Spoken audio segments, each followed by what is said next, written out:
Bon, on va en reparler encore une dernière fois, d'accord? Après, j'en parlerai plus jamais. Pourquoi il ne faut pas faire de 110%? Je te le dis tout de suite dans cette vidéo. À tout de suite.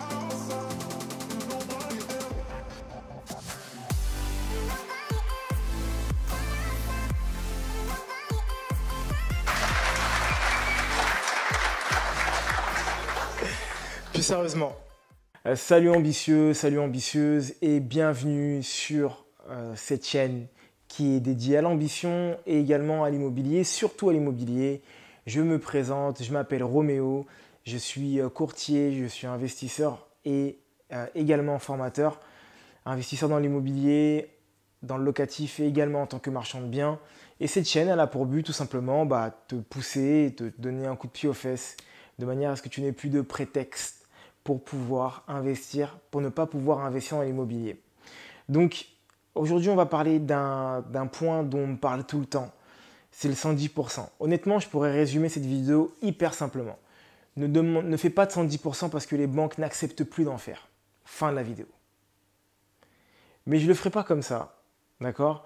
Donc je vais t'expliquer pourquoi il ne faut pas faire de 110% selon moi et quels sont les points en fait qui peuvent mettre en danger et en péril ta situation en fait, tout simplement. Là, c'est le regard de courtier qui va parler et également aussi le regard d'investisseur. Je vais te laisser quelques instants et puis ensuite le temps de t'abonner et ensuite on va démarrer la vidéo. Bah ça y est, c'est bon, félicitations, t'es abonné, donc bienvenue à toi dans cette grande famille des ambitieux. On va donc démarrer tout de suite, on va parler de choses sérieuses, le fameux 110%. Donc si tu viens de débarquer, tu ne sais pas ce que c'est le 110%, je viens de te dire qu'il y a de grandes chances que tu ne le demandes pas, d'accord? Mais je vais quand même te faire la définition pour qu'on puisse être tous au même niveau. Le 110%, c'est du surfinancement. C'est un terme commercial qu'on utilise pour dire que tu as demandé 10% de plus que la valeur du bien.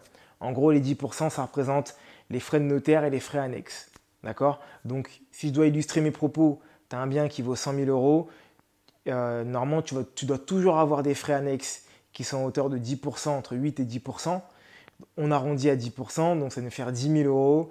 Et en gros, tu vas aller demander à la banque 110 000 euros pour pouvoir payer tes frais annexes. D'accord? Pour moi, ça peut être un danger. Ok, maintenant, il ne faut pas s'arrêter à ça. Il y a aussi des bonnes raisons de le faire. Donc, on va commencer par les bonnes raisons. Il y en a plusieurs, mais je vais en évoquer que quelques-unes. Et ensuite, je vais te parler des dangers. Donc, je t'invite vraiment à rester jusqu'à la fin de la vidéo pour que tu puisses savoir quels sont les dangers à pratiquer du 110%. Ah oui, dernière parenthèse aussi par rapport à ça. J'ai décidé de refaire une vidéo là-dessus parce que j'en avais fait une il y a plusieurs années de ça. On continue à me poser la question, est-ce que je ne devrais pas faire un 110%, etc., etc. Donc je me suis dit, bon, Roméo essaie de faire une vidéo, ça permettra de répondre à tout le monde en même temps. Et comme ça, ils n'auront plus de prétexte à dire, oui, mais la vidéo est beaucoup trop lointaine dans tes vidéos, etc., etc. Bref, donc voilà, parenthèse fermée, on y va. Je te donne les raisons pour lesquelles tu peux faire du 110%.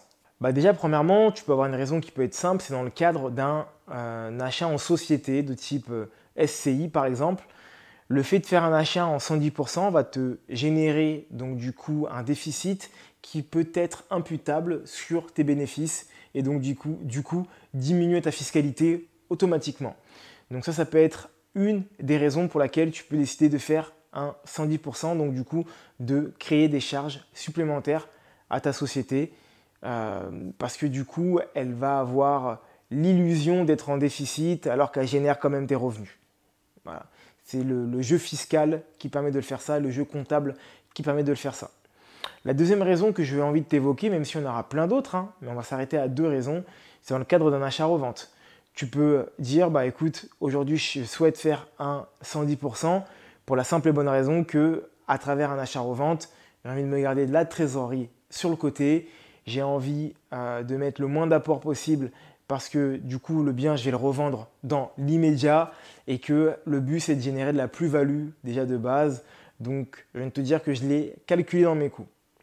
Ça peut être les raisons pour lesquelles tu peux décider de faire un 110%. Il peut y en avoir d'autres, mais pour moi les autres elles vont être plus ou moins louables. Ces deux-là que je viens de t'exposer, pour moi elles le sont clairement. Il y a une raison qu'on me donne souvent, je vais me donner une troisième quand même, c'est oui mais Roméo, j'ai envie d'avoir de la trésorerie de côté. Normalement, quand tu décides d'investir, encore plus en 2022, tu dois avoir assez pour payer tes frais de notaire et encore avoir de la trésorerie. Si tu n'as pas encore ce montant-là, c'est que soit que tes projets sont trop élevés, ou soit tu n'es pas encore prêt à pouvoir investir financièrement parlant. Et ça peut donc être un risque financier de te lancer dans l'investissement à ce moment-là. J'ai envie de te dire qu'il y a un moyen de pouvoir récupérer tes fonds parce que effectivement, tu peux me dire oui, mais moi dans ma zone, il n'y a que des biens à 200 000 euros et j'ai 20 000 euros d'épargne, Roméo, c'est pas rien. Dans tous les cas, il faudra que tu mettes ton apport, d'accord? Donc ne tergiversons pas trop là-dessus. Néanmoins, il peut y avoir une technique pour pouvoir récupérer partiellement ou intégralement ton apport et on en parle à la fin de la vidéo, donc reste vraiment jusqu'à la fin. La raison majeure pour laquelle tu ne dois pas faire un 110%, c'est pour cette raison-là. On va reprendre l'exemple d'un bien à 100 000 euros, d'accord? Tu es sur ton premier projet, donc c'est l'immobilier, tu ne maîtrises pas encore. Ok, tu as regardé des heures et des heures de vidéos sur YouTube, mais ce n'est pas pour autant que tu es un expert, parce que sinon il y aurait beaucoup trop d'experts. Il y aurait même plus d'experts que de watcher view sur YouTube directement. Il faut que tu puisses investir et que tu te lances sur le terrain pour devenir un expert. Ok, donc c'est quand même ton premier projet. Tu dois prendre beaucoup de précautions là-dessus.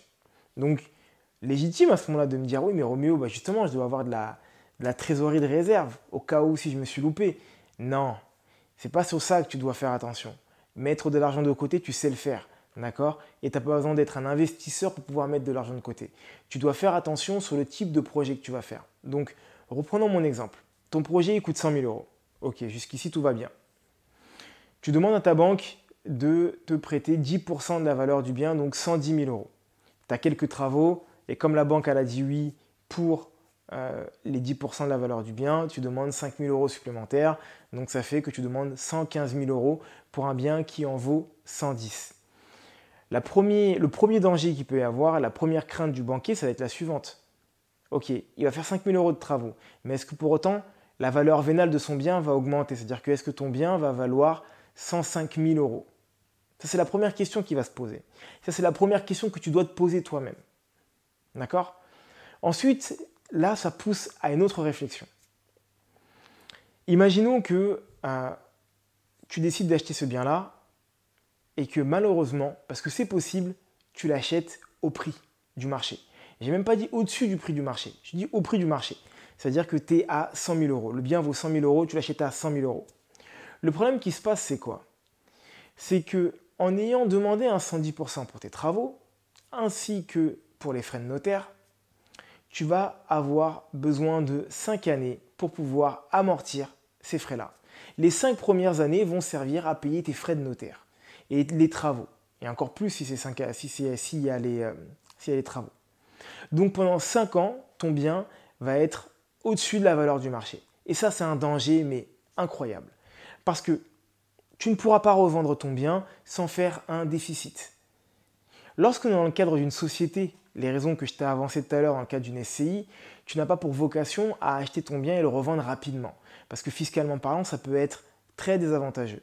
Dans le cadre d'un achat-revente, ton objectif premier, c'est de faire de la plus-value. Donc naturellement, qu'est-ce que tu as fait? Tu as fait tes calculs pour avoir au moins 20% de plus-value. C'est le minimum qu'on demande. Donc si au lieu de 20, tu as 10, c'est pas grave, tu es quand même gagnant dans l'histoire. Mais dans le cadre d'un achat pour du locatif, dans le cadre d'un achat beaucoup plus classique, là, pendant 5 ans, tu es contraint à garder ton bien parce que ton bien ne va pas augmenter juste parce que tu as décidé de mettre un 110%.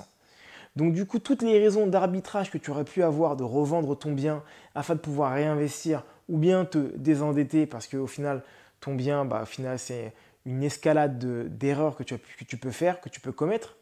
Eh ben non, tu es bloqué parce que ton bien, il vaut 100 000 euros et tu as demandé 115 000 euros à la banque. Et sache qu'en étant passé par une banque, que ce soit par une caution ou par une hypothèque réelle, d'accord? Et bien en fait, la banque est en droit de refuser la vente de ton bien s'ils ne sont pas sûrs de pouvoir récupérer leurs fonds. Donc tu vas être bloqué pendant des années avec un bien juste parce que tu as décidé de garder tes fonds en trésorerie. Alors tu peux me dire à ce moment-là, oui mais Roméo, au pire des cas, je peux toujours dire à la banque, ok, bah, il me manquera 10 000 euros, je vais les réinjecter de mes propres fonds. Bah, j'espère que tu les auras toujours, ces 10 000 euros, déjà dans un premier temps, parce que les catastrophes arrivent rarement seules. Et puis deuxièmement, je viens de te dire, ça montre une réelle incompétence auprès du banquier. Et ça, c'est hyper important. Si une première fois, tu as acheté un bien et qu'au final, les travaux et tout le reste ont fait qu'il a été surévalué, est-ce que tu penses vraiment qu'il va te reproposer de l'argent encore à nouveau? Moi, perso, je ne t'en proposerai pas, tu vois. Donc après, peut-être que tu peux tomber sur un banquier qui va faire 2 fois la même erreur en pensant avoir un résultat différent. Mais je ne pense pas. Donc voilà la raison pour laquelle tu ne dois pas te lancer sur un 110%. Voilà le risque que tu prends. Maintenant, si tu prends un bien qui est en dessous moins 20%, moins 30% de sa valeur et qu'avec un 110%, tu as encore 20% de gain en cas de revente immédiatement, bah lance-toi en fait, j'ai envie de te dire. Même si la phrase que je te répondrai très rapidement, c'est qu'aujourd'hui, la plupart des banques n'acceptent plus les 110%. Parce qu'on rentre dans un cercle et dans une escalade, dans un cercle vicieux ou une escalade de la surenchère qui fait que des fois, et c'est vraiment le cas, moi c'est ce que j'ai vu en tant que courtier, tu as des clients qui ne peuvent plus revendre leurs biens parce que les banques empêchent la vente, tout simplement parce que leur bien est surévalué. D'accord? Donc attention aux 110%, c'est un argument qui est très commercial, qui est très intéressant lorsque on décide d'investir dans l'immobilier. Néanmoins, à chaque gain, il y a également des risques.